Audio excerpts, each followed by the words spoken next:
அனைவருக்கும் வணக்கம். ஒரு 3-4 நாளாவே காளியம்மாக்காவை பற்றி தான் பேச்சு போயிட்டு இருக்கு. எங்களுக்கும் சின்ன சின்ன நிர்வாகிகளுக்கும் ஃபோன் அழைப்பு மூலமாகவும் நேரில் பார்க்குறவங்களும் விசாரிச்சுட்டு தான் இருக்கிறாங்க. பயங்கரமாக பேசிகிட்டு இருக்காங்க, எல்லாரும் விசாரிச்சுட்டு இருக்காங்க. இந்த இது பார்த்தீங்கன்னா இந்த அக்கறை இப்போ விசாரிக்கிறது இல்லை, பயங்கரமான அக்கறை ஊடகங்கள்லையுமே பார்த்தீங்கன்னா அக்கறையாக போட்டுட்டு இருக்காங்க. அண்ணன் எத்தனையோ முறை நல்ல நல்ல செய்திகள்லாம் எனக்கு பேசிகிட்டு இருக்காரு, அனைத்து உயிர்களுக்குமான செய்திகள். ஆனால் உலக அரசியல் பேசுகிறாரு, காடு கனிம வளங்கள் மணல் வளங்கள்லாம் கொள்ளை போகிறத பற்றி பேசுகிறாரு. குருதிக்கொடை பாசறையில் நாம் தமிழ் வச்சு சிறப்பாக விளங்கிக்கிட்டு இருக்கு, அதெல்லாம் எடுத்து இவங்க போட மாட்டாங்க. ஆனால் இந்த மாதிரி ஒரு சின்ன சின்ன விஷயங்கள் போகும்போது பெருசாக காட்டுவாங்க. இதெல்லாம் ஒரு சின்ன விஷயத்தாங்க. இந்த போயிட்டு இவ்வளோ தூரம் நீ பரப்ப வேண்டிய அவசியம் கிடையாதுங்க. ஏன்னா அந்த அளவுக்குலாம் இங்கே ஒன்றும் இல்லைங்க. அண்ணன் தலைவரை நாங்கள் தலைவரையே அண்ணனை இருந்தாங்க நாங்கள் பின்தொடர்றோம். அண்ணன் சரியான பாதையில் தான் செல்றாரு. யாரெல்லாம் துரோகியா இருந்தாங்களோ அவங்க எல்லாத்தையும் சரியான முறையில தான் அவங்க கையாண்டு வந்துட்டு இருக்காங்க.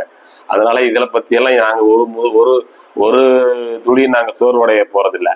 நாங்கள் இன்னும் நல்ல வீரியமாக தான் செயல்படுவோம். ஆனால் இன்னொன்று, இந்த வெளில போறவங்களுக்கு ஒன்று சொல்லணும்னு ஆசைப்படுறேன்.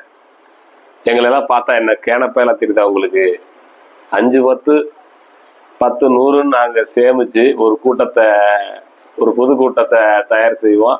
அந்த கூட்டத்துக்கு மேலே ஏறி நின்றுக்கிட்டு பேசிக்கிட்டு உங்களுக்கு லாபத்தை தேடிட்டு போறீங்க.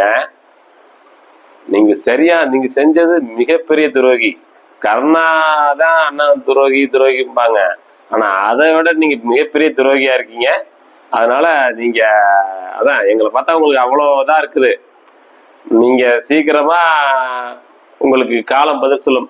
அண்ணன் சாட்டை என்ன சொன்னது போல உங்களுக்கு காலம்தான் பதில் சொல்லும். ஏன்னா அவ்வளோ உங்களை நேசிச்சிருக்காங்க எல்லாருமே, எல்லா தொண்டர்களும் நேசிச்சிருக்காங்க. மற்ற கட்சி தொண்டர்கள் மாதிரி நாம் தமிழ் கட்சி தொண்டர்கள் கிடையாது. இது போர்க்களம், போராட்ட களம். இந்த களத்துல நீங்க பொய்யா நின்றுருக்கீங்க. இது மற்ற கட்சி மாதிரி கிடையாது. இது நாம் தமிழர் கட்சிங்கிறது இனத்தின் விடுதலைக்கான கட்சி. இந்த கட்சியில நீங்க பொய்யா நின்றுருக்கீங்க எத்தனால. எங்களோட மன வலி, அந்த வேதனை உங்களை சும்மா விடாது, யாரையுமே சும்மா விடாது.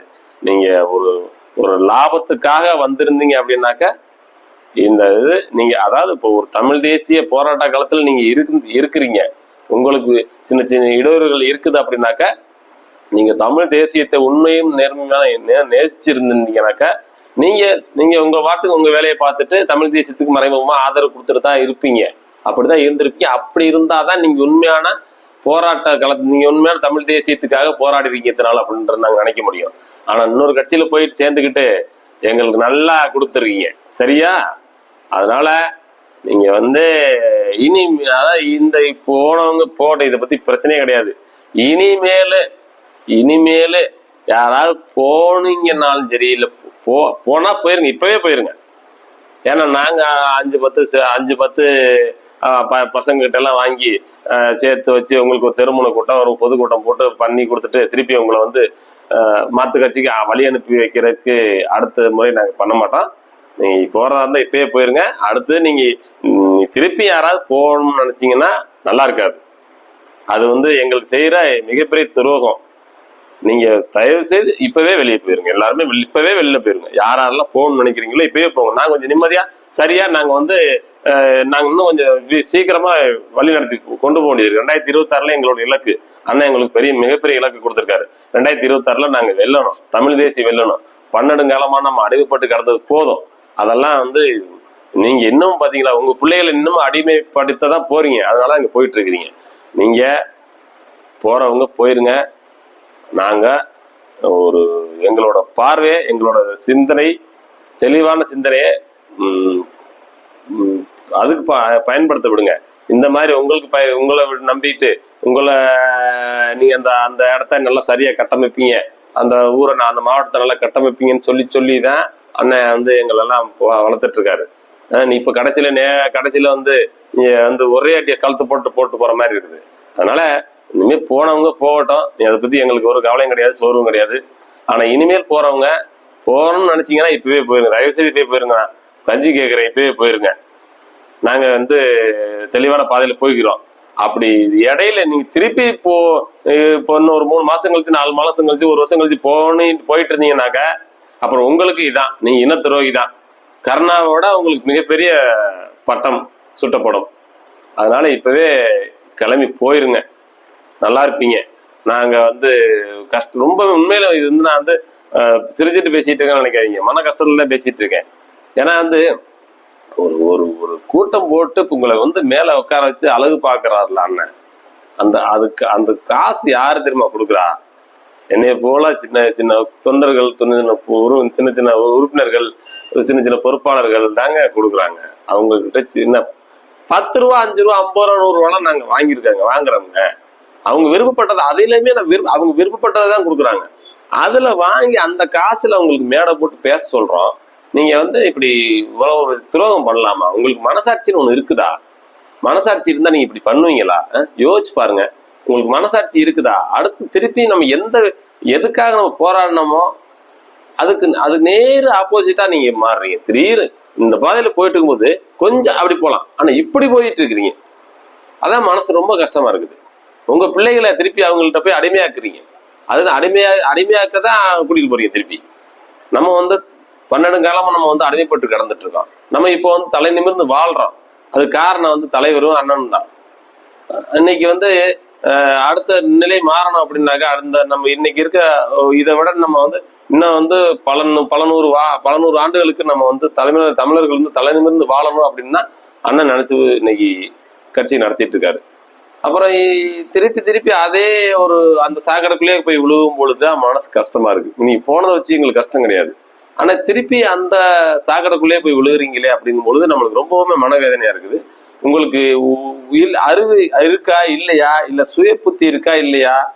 சுய புத்தி எல்லாம் இருந்துச்சுன்னா நீங்க அன்னைக்கு வந்து கட்சிக்குள்ளே வந்திருக்க மாட்டீங்க, அன்னைக்கே வேற எங்கேயாவது போயிருப்பீங்க. சுய புத்தி இல்லாதனாலதான் அவர்கள் வந்துட்டு இங்க பாத்துட்டு இங்க அண்ணன்கிட்ட வந்தோட கொஞ்சம் புத்தி வந்துருச்சோ, புத்தி வந்ததுக்கு அப்புறம் ஆஹா நல்லா சம்பாதிக்கலாமே, அந்த கட்சி போனா நல்லா சம்பாதிக்கலாமே, நம்ம இந்த பொறுப்பு வச்சுக்கிட்டு இங்க போனா நல்லா சம்பாதிக்கலாமே அப்படின்னு இங்க வந்ததுக்கு அப்புறம் தான் உங்களுக்கு ஞானோதயம் பிறந்துருச்சுன்னு நினைக்கிறேன். தயவு செய்து எங்களை வைத்தறிச்சல்ல கொட்டிக்காதீங்க. இனிமேல் வந்து யாரா இருந்தாலும் சரி போயிருங்க. இவ்வளவுதான் சொல்ல முடியும் என்னால. வேற சொல்றதுக்கெல்லாம் நிறைய வார்த்தைகள் வருது, அதெல்லாம் சொல்லணும்னு நல்லா இருக்காது. ஏன்னா அவ்வளவு தூரம் தாய பிள்ளையா பழைய இருக்கோம். வெளியே போன ஆளுகள் கூட தாய பிள்ளையா பழைய இருக்கிறதுனாலதான் நான் இவ்வளவு தூரம் அடங்கிட்டு பேசுறோம், நாகரிகமா பேசிட்டு இருக்கிறோம். இனிமேல் யாராவது இந்த வேலையை பண்ணிக்கிட்டு போங்க. அப்புறம் அது வந்து எங்களோட மனசாட்சி உங்களோட மனசாட்சிக்கு பதில் சொல்லும். அது உங்களோட மனசாட்சிக்கு தெரியும், கண்டிப்பா தெரிஞ்சிருக்கும். எங்களை ஏமாத்திட்டு போயிருக்கீங்கல்ல, எங்களோட 10 ரூபா காசுல நீங்க வந்து வாழ்ந்துருக்கீங்கல்ல. நீங்க எங்க போனாலும் சரி, இப்பவும் சொல்றேன், நான் தமிழ் தேசியவாதிகள், தமிழ் தேசிய நாம் தமிழர் கட்சியிலிருந்து தான் வந்து சேர்ந்திருக்கீங்கிறது வரலாறு இருக்குது. அந்த வரலாறு யாராலையும் மறைக்க முடியாது. நீங்க எங்கே போனாலும் சரி, எந்த உலகத்துக்கு எங்கே போனாலும் சரி, உங்களுக்கு ஆசான், அரசியல் ஆசான் எங்கள் அண்ணன் செந்தமிழன் சீமான் அவர்கள் தான். ஏன்னா அவர் தான் இன்னைக்கு ஒவ்வொருத்தரையும் தட்டி தட்டி எழுப்பிட்டு இருக்காரு. நீ தமிழன்டா, நீ இவ்வளவு பெரிய இனத்துல பிறந்தவன்டா, நீ ஏன்டா இப்படி அடிமைப்பட்டு கிடக்குற அப்படின்னு அவர் தட்டி தட்டி எழுப்பிட்டு இருக்காரு. இன்னைக்கு அவரது எழுப்பி இன்னைக்கு வந்து எல்லாத்தையும் தமிழர்களா ஒன்று கூடி ஒரு இடத்துல வச்சிருக்காரு. இதை யாராலையும் சிதைக்க முடியாது. நீங்க போயிட்டதுனால கட்சி வந்து இப்படி ஆயிரும் அப்படி ஆயிரும்னு நினைக்காதீங்க. தயவு செய்து வீரியமா தான் வளரும். ஏன்னா வந்து நானும் வந்ததுல இருந்து பார்த்துட்டு தான் இருக்கிறேன். 2018 இருந்து நான் பார்த்துட்டு தான் இருக்கிறேன், இன்னைக்கு வரைக்கும் பார்த்துட்டு தான் இருக்கிறேன். கட்சி யாராவது ஒருத்தர் வெளியே போறதுனால கட்சி வீழ்ச்சியே இல்லை. இன்னைக்கு வந்து மிகப்பெரிய அளவுல தமிழ் தேசியம் வளர்ந்துருச்சு. இதுல திருப்பி என்னதான் நீங்க பண்ணாலும் இந்த சூழ்ச்சிகள், அதாவது மாற்று கட்சியினர் சூழ்ச்சிகள் பண்றாங்க. என்ன நீங்க சூழ்ச்சி எந்த யுக்திகள் எடுத்தாலும் நாங்க உண்மையா இருக்கோம். உண்மையா இருக்கிறோம். நாங்க உண்மைக்கு எப்பவுமே உண்மைதான் ஜெயிக்கும். உண்மைக்கு மாறா போய் ஜெயிச்சதா வரலாறுல சரித்திரமே கிடையாது. துரோகத்தால வீழ்ந்தவங்க தான் உண்டு. அந்த துரோகத்தை இப்ப பண்ணிட்டு இருக்கிறாங்க. ஆனா இப்போ அன்னைக்கு உள்ள காலம் மாதிரி இன்னைக்கு கிடையாது. அண்ணன் தெளிவான பார்வை, தெளிவான சிந்தனை, நேர்மையான பார்வையில அண்ணன் பயணிச்சிட்டு இருக்காரு. துரோகிகளை கரெக்டா பாத்துட்டு இருக்கேன். ஒரு 2 வருஷமா துரோகிகளை களை எடுத்துட்டு இருக்காரா அண்ணா? அதான் கலையுதிர் காலம் இப்ப சொல்றாங்க. உண்மையே கலையுதிர் காலம் தான். அண்ணன் உங்களுக்கு, அண்ணன் சீவன் அண்ணன் உங்களுக்கு வந்து மிகப்பெரிய இன்னொரு வேண்டுகோள்னே, சீக்கிரமாவே இந்த கலைகள் எடுத்துருக்கனே. நம்ம 2026 காலத்தை நம்ம வந்து சிறப்பா கொண்டு போகணும். 2026 நம்மளோட இலக்கு வந்து 2026. நீங்க சொல்லியிருக்கீங்க 2026 நம்ம வந்து வெல்றது உறுதி. கண்டிப்பாக நாங்க முழு மூச்சோட களத்துல இறங்கி வேலை செய்யறோம். ஆனா வந்து இந்த கலையை எடுத்துற வேலையை வந்து இந்த ஒரு மாசத்துக்குள்ள எடுத்து விட்டுருக்கேன். நன்றி, நன்றி, வணக்கம்.